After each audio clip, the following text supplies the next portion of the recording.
Hello everyone, कैसे हो आप सब। I hope you all are doing well.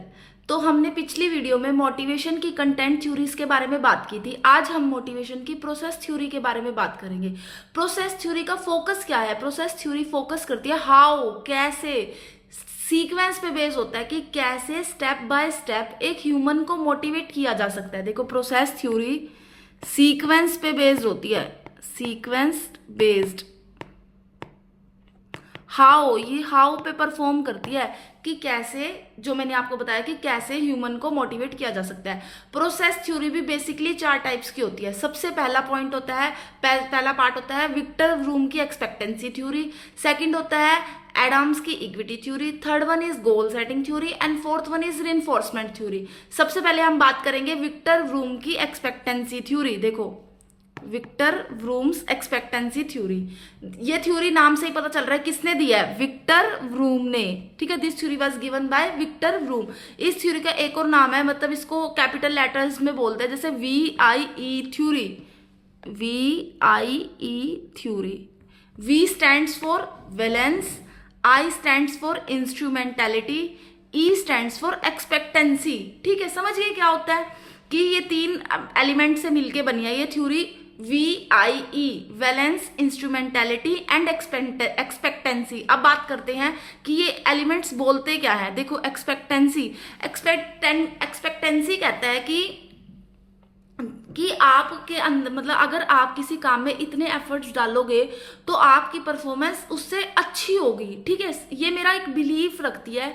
ये जो एक्सपेक्टेंसी है ये बोलती है कि हमें इतना बिलीफ होना चाहिए कि अगर मैं अपने काम में कुछ ज्यादा एक्स्ट्रा एफर्ट्स डाल रही हूँ तो उससे मेरी परफॉर्मेंस इंक्रीज होगी, अच्छी होगी, ग्रेटर होगी। देखो, मैंने यहाँ लिखा ही हुआ है कि इसका एक बिलीफ है that increased efforts put into a task will result in the desired outcome। समझ के मेरी बात। अब नेक्स्ट आता है, इसका पॉइंट्स है इंस्ट्रूमेंटेलिटी। इंस्ट्रूमेंटेलिटी बिलीव कहता है कि अगर मेरी परफॉर्मेंस ज्यादा अच्छी होगी तो ऑफ कोर्स मुझे रिवॉर्ड्स मिलेंगे। ठीक है, greater performance will lead to greater rewards. देखो, लिखा हुआ मैंने, बिलीफ है इसका that rewards depend upon each person job performance की, जो जॉब की परफॉर्मेंस की कैसे परफॉर्म कर रहा है पर्सन, रिवॉर्ड उसी पे ही डिपेंड होंगे। अब बात आती है वेलेंस की। वेलेंस कहता है कि मेरे अंदर इतनी स्किल्स, या मैं इतना, मेरे अंदर ये बिलीफ होना चाहिए कि अगर मैं कोई स्किल्स काम को अच्छे से कर सकूं, इतने स्किल्स अचीव कर सकूं कि मैं उस काम को अच्छे से परफॉर्म कर सकूं। ये एक बिलीफ होना चाहिए इसके अंदर, वेलेंस के अंदर। देखो, लिखा हुआ है individual value that reward, how important the reward is to you. अब आता है, देखो यहाँ लिखा ही हुआ है, मैंने डायग्राम में बनाया हुआ है, व्रूम्स एक्सपेक्टेंसी थ्योरी। देखो, एक्सपेक्टेंसी क्या कहता है, बिलीफ है that more effort expended on greater performance. ठीक है, इंस्ट्रूमेंटेलिटी क्या कहता है, believe that we perform well we receive greater reward. अब बात आती है वैलेंस की, what value we place on the expected outcome of our effort. अब ये तीनों काम कैसे करते हैं, तीनों मल्टीप्लीकेशन में काम करते हैं। अगर इनमें से कोई भी एक फैक्टर में मोटिवेशन नहीं हुआ तो ये पूरा का पूरा थ्योरी फेल हो जाएगी। समझ गए? तो ये एक्सपेक्टेंसी, इंस्ट्रूमेंटेलिटी, वैलेंस, हमारे अंदर इतना बिलीफ होना चाहिए तीनों को परफॉर्म करते हुए।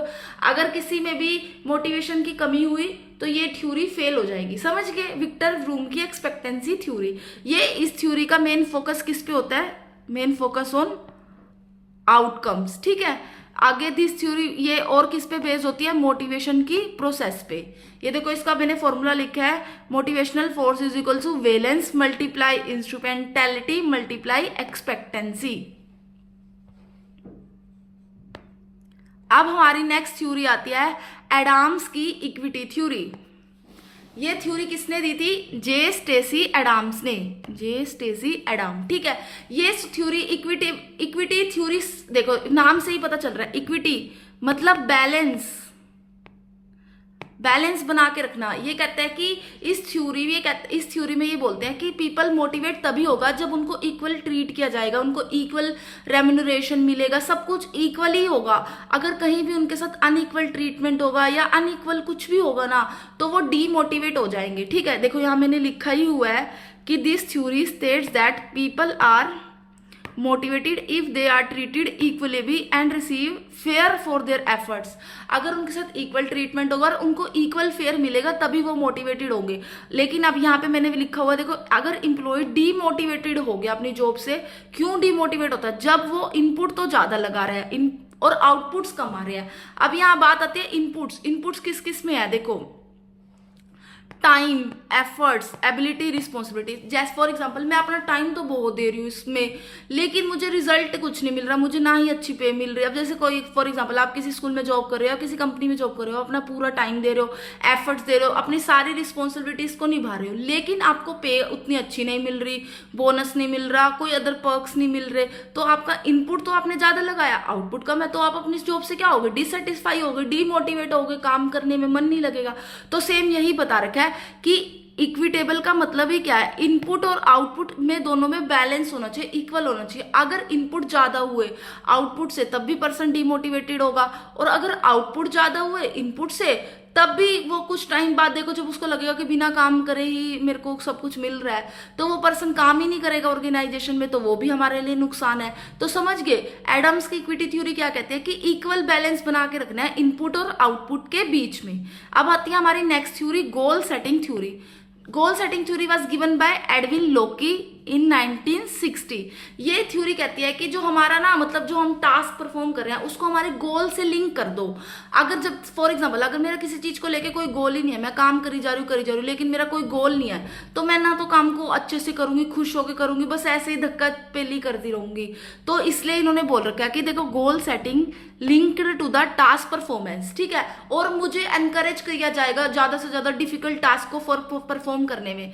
Encouragement is given to accept difficult goals. और जब मैं हार्ड टास्क या हार्ड कुछ भी परफॉर्म करूंगी तो एम्प्लॉय ना क्या करेगा? अपनी लिमिट से ज्यादा बढ़ के काम करेगा। और जब हम कोई इंसान अपनी लिमिट से बढ़ के काम करता है तो क्या होता है? बेटर रिजल्ट्स मिलते हैं, इफेक्टिव काम आता है। तो देखो टू अचीव बेटर रिजल्ट्स क्या लिखा हुआ है? Accepting hard task makes the employ push their limits and achieve better result. समझ गए? अब आती है हमारी नेक्स्ट थ्योरी, रेनफोर्समेंट थ्योरी। सबसे इंपॉर्टेंट थ्योरी है ये, आपने टीचिंग एप्टीट्यूड में भी पढ़ी होगी। Reinforcement theory was given by BF Skinner. ये थ्योरी कहती है कि जो इंडिविजुअल का बिहेवियर है ना वो उसके कॉन्सिक्वेंसेस पे ही डिपेंड करता है। देखो लिखा हुआ मैंने, this individual behaviour is a function of its consequence. ठीक है, मतलब फॉर एग्जाम्पल मैं पढ़ाई कर रही हूँ, नहीं करूंगी तो क्या होगा? मेरी टीचर मारेगी, मेरी टीचर कल मुझे मारेगी, इसीलिए मैं पढ़ाई कर रही हूँ। ठीक है, ये सारे इसके कंसीक्वेंस क्या है कि मैं अगर पढ़ाई नहीं करूंगी तो मेरी टीचर मुझे मारेगी। अब बात आती है कि अगर किसी चीज का कंसीक्वेंस पॉजिटिव आ रहा है, देखो पॉजिटिव कंसीक्वेंस आ रहा है तो मैं उस बिहेवियर को रिपीट करूंगी। अगर किसी का भी कंसीक्वेंस नेगेटिव आ रहा है तो मैं उस बिहेवियर को क्या करूंगी? रिपीट नहीं करूंगी। जैसे अगर मैं अच्छे से पढ़ रही हूँ और मेरा रिजल्ट अच्छा आ रहा है तो ये मैं बिहेवियर को बार बार रिपीट करूंगी कि मैं अच्छे से पढ़ूंगी और मेरा रिजल्ट अच्छा आता रहे। लेकिन अगर सपोज मैं रोज स्कूल जाने में लेट हो रही हूँ, डेली हो रही हूँ और मेरी पिटाई हो रही है, तो मैं उस काम को रिपीट थोड़ा ना करूंगी। समझ गए कि इंडिविजुअल का बिहेवियर उसके कंसीक्वेंसेस पे ही डिपेंड होता है। इस थ्योरी का एक और नाम भी होता है, इसको बोलते हैं हम कैरेट एंड स्टिक अप्रोच। क्या बोलते हैं? Carrot and stick approach. Carrot को बोलते हैं हम रिवॉर्ड की फॉर्म में और स्टिक को बोलते हैं हम पनिशमेंट की फॉर्म में। देखो carrot is reward for the performance and stick is the punishment. समझ गए कि अगर आप मतलब अगर आपने अच्छा काम करा, रिवॉर्ड मिलना हुआ तो एक कैरेट दी जाएगी, और अगर आपने एक बुरा काम किया पनिशमेंट मिलेगी, उसके बदले में तो स्टिक मिलेगी। कहते हैं ना छड़ी खानी पड़ेगी, वो वाला बात। कहते हैं कि अगर इन दोनों का मिक्सचर यूज करके रखे ना कि भाई अगर गलती करेगा तो पनिशमेंट मिलेगी, अगर अच्छा काम करेगा तो शाबाशी मिलेगी और गिफ्ट मिलेगा, तो ही हमारे जो ऑर्गेनाइजेशन में है वो पीपल है वो मोटिवेट होते रहेंगे। अगर फॉर एग्जांपल मैं उनको मोटिवेट ही नहीं कर रही, अगर वो चाहे अच्छा काम करे चाहे बुरा काम करे, मैं उनको कुछ भी नहीं अप्रिशिएट नहीं कर रही या किसी गलती पे डांट नहीं रही, कुछ भी नहीं कर रही, तो वो पर्सन मोटिवेटेड नहीं होगा। तो लेकिन अगर मैं ये कह दूं कि अगर आपने अच्छा काम करा तो आपको गिफ्ट मिलेगा, अगर आपने ये काम करा तो आपको पनिशमेंट मिलेगी, तो क्या होगा? एक तो जो पीपल होंगे वो बहुत एफिशिएंटली इफेक्टिव वे में काम करेंगे, एक्टिव माइंड से। तो समझ के क्या कहती है रेनफोर्समेंट थ्योरी हमारी।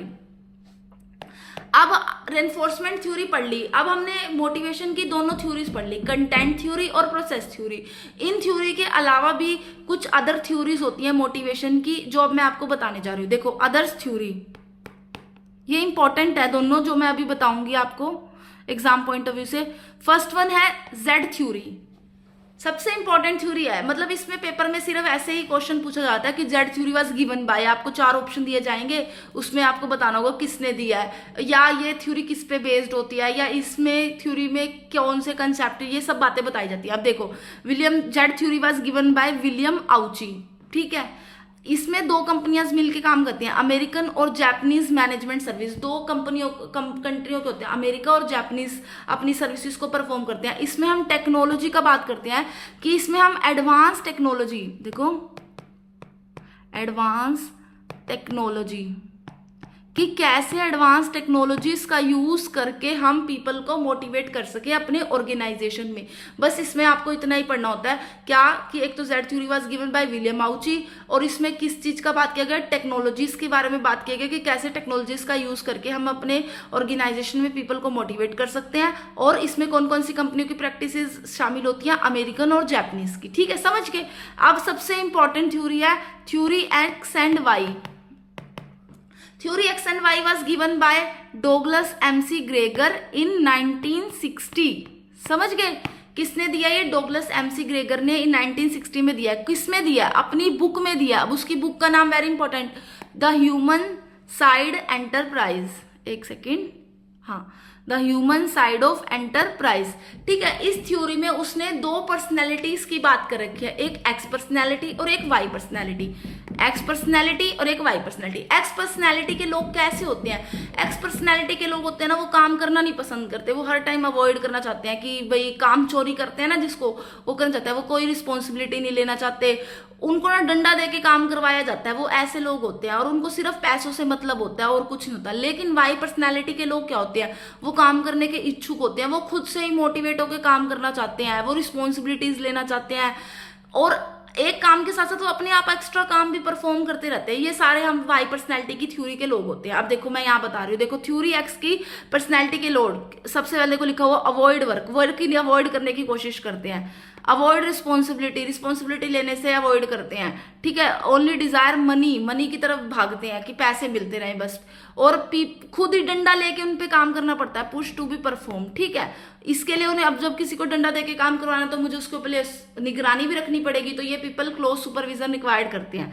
अब कहते हैं कि इस पर्सनैलिटी के लोगों पे कौन सा स्टाइल फॉलो होता है, ऑटोक्रेटिक। ऑटोक्रेटिक मतलब जैसे कि बॉस होता है जिसका, इनको बस काम पकड़, जब मैंने बोल ही दिया कि ये लोग वो पर्सनैलिटी के होते हैं जिनको डंडा लेके काम करना होता है, तो इनके लिए इनके ऊपर एक बॉस होता है, वो उनको बस ये बताएगा तुझे ये काम ऐसे करना है वैसे करना है, बस, इससे अलावा कुछ नहीं। तो यहाँ पे ये ऑटोक्रेटिक मैनेजमेंट स्टाइल फॉलो करते हैं, ठीक है। ये इंपॉर्टेंट पॉइंट है, स्टार मार्क कर दो इसको। कई बार पेपर में पूछ लिया जाता है कि जो एक्स पर्सनैलिटी के लोग होते हैं उनमें कौन सा मैनेजमेंट स्टाइल फॉलो होता है, ऑटोक्रेटिक, क्योंकि ये खुद से तो काम करना चाहते ही नहीं, इनके ऊपर एक बॉस होना चाहिए तभी ये काम करेंगे, ठीक है। अब यहाँ है थ्योरी वाई। थ्योरी वाई के लोग क्या कहते हैं, देखो लिखा हुआ इंडिपेंडेंस इन वर्क, खुद से ही काम करना चाहते हैं, रिस्पॉन्सिबिलिटी लेना चाहते हैं, मोटिवेटेड बाय खुद, सेल्फ फुलफिलमेंट, खुद से मोटिवेटेड हो जाते हैं, और नेचुरली वांट टू वर्क, खुद से काम करना चाहते हैं ये, और इनकी इच्छा होती है कि भाई वो काम करे, ड्यूटीज परफॉर्म करे, सब कुछ करे, ठीक है। अब इसमें कौन सा स्टाइल फॉलो होता है, इसमें हम पार्टिसिपेटिव मैनेजमेंट स्टाइल फॉलो करते हैं। पार्टिसिपेटिव मतलब, क्योंकि देखो अब ये काम करना चाहते हैं, रिस्पॉन्सिबिलिटी लेना चाहते हैं, बढ़ चढ़ के हर चीज में पार्टिसिपेट करना चाहते हैं, तो इनमें जो पार्टिसिपेटिव लीडरशिप स्टाइल फॉलो होता है कि इसमें जो आपका बॉस होता है ना, वो आपसे राय लेता है कि भाई हाँ ये चीज करनी चाहिए या नहीं, और दोनों की राय मिला के एक डिसीजन लिया जाता है। समझ गए, ये थी तुम्हारी theory X and Y. I hope आपको मेरे सारे कंसेप्ट समझ आए होंगे। फिर भी आपको कोई दिक्कत आ रही है किसी भी कंसेप्ट में, तो आप मुझे कमेंट बॉक्स में मैसेज कर सकते हो। Thank you.